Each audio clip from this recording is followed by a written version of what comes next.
Chers tous, je voudrais partager quelques observations avec vous. Parce qu'en toute chose, il faut que nous communiquions, que nous nous émancipons. Nous, Africains, nous devons revoir nos façons de faire les choses.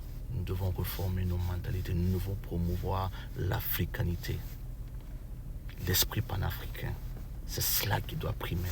Que l'on vienne de Johannesburg à Abuja, à Abidjan, de Ouagadougou à Dakar, de Dakar à Kinshasa, de Kinshasa à Libreville. Nous sommes d'abord africains. Nous sommes une seule race. Je tiens à bien préciser, une seule race. Et nous sommes incapables de nous unir pour notre cause, pour restaurer notre dignité africaine. Parce que, quoi que l'on dise, que l'on vienne du nord, du sud, de l'est, de l'ouest, nous avons le même combat d'une façon ou d'une autre. Nous devons nous unir parce que nous avons cette diversité culturelle-là. Nous sommes la race la plus répandue sur cette terre. Nous unir pour notre cause, pour notre développement. Dieu nous a fait part de toutes les ressources humaines, les ressources naturelles. Tout est à notre disposition. L'intellect, rien ne nous manque. La seule chose qui nous manque, c'est l'unité, l'union. Il faut que nous comprenions que l'on vienne du nord, de l'est, de l'ouest, du sud. On a besoin les uns des autres.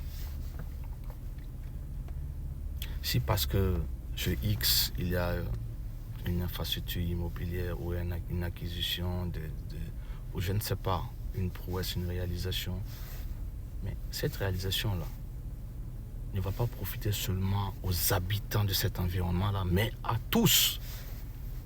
Quoi que l'on dise, quel que soit ce que tu as chez toi, tu as besoin de l'autre. C'est un réseau.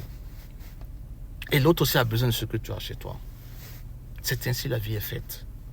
Nous devons dépasser cet esprit de division, cet esprit de dénigrement, quand même, les amis. Nous avons un atout qu'on est incapable d'utiliser à bon escient.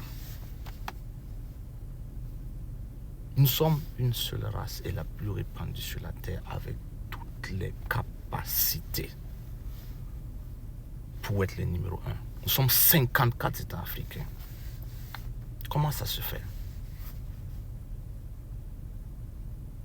Les amis, je vais vous prendre l'exemple des États-Unis où je me trouve, qui sont constitués de 52 États avec une diversité culturelle sans pareil.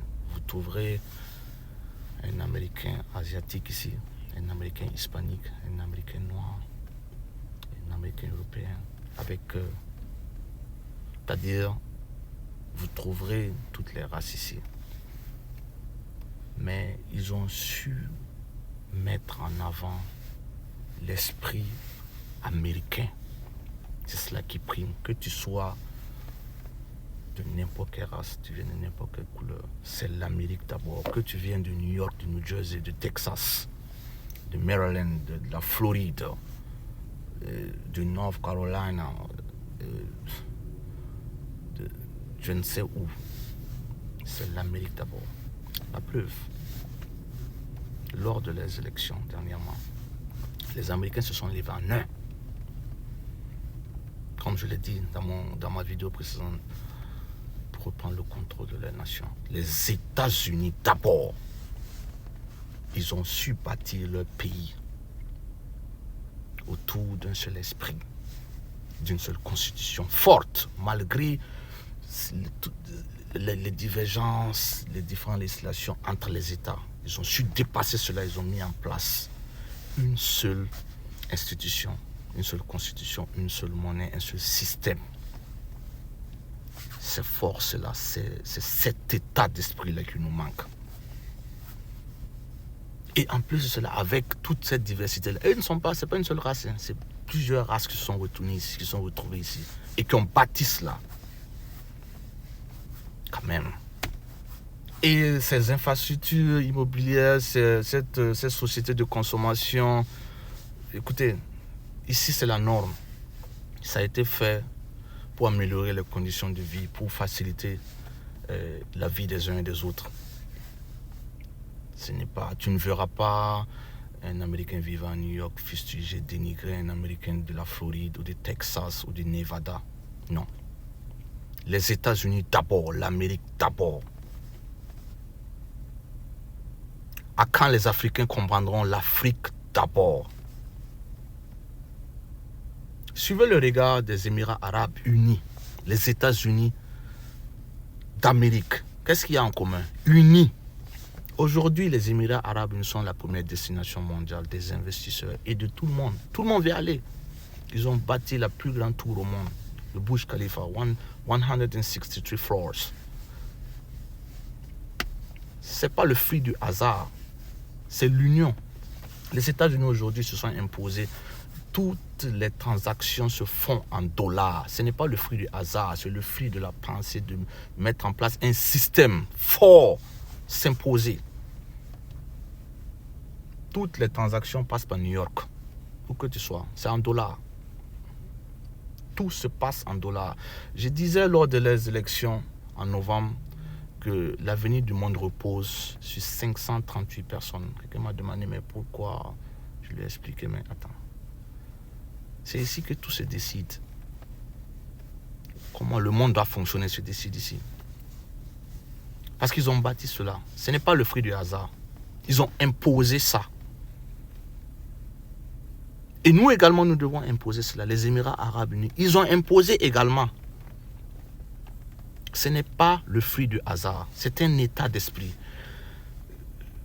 Je regardais le leader des Émirats qui disait, avant que Dubaï devienne ce que c'est aujourd'hui, c'était un désert. Il est arrivé, on lui demandait qu'est-ce qu'il veut faire. Et il disait, I want to build the houses. Lui, il veut construire. C'est-à-dire des grands édifices là. Ça commençait par une vision, un état d'esprit. Et aujourd'hui là, ça s'est matérialisé. C'est devenu naturel. Je suis un grand businessman dans l'immobilier aux Émirats. Qui travaille un travail excellent. Bengadi. Mais les immeubles poussent comme des champignons, naturellement. Parce que la base est une fondation. Et sur nous, nous devons d'abord reformer nos mentalités, mettre en avant l'africanité.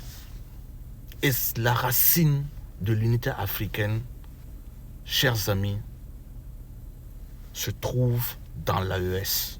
Et elle va se répandre au fur et à mesure. Ça prendra le temps que ça doit prendre, bien sûr. Il y a des embûches, en toutes choses, même ces grandes nations qui se sont bâties là, aujourd'hui, qui sont devenues, qui ont mérité leur rang par le travail.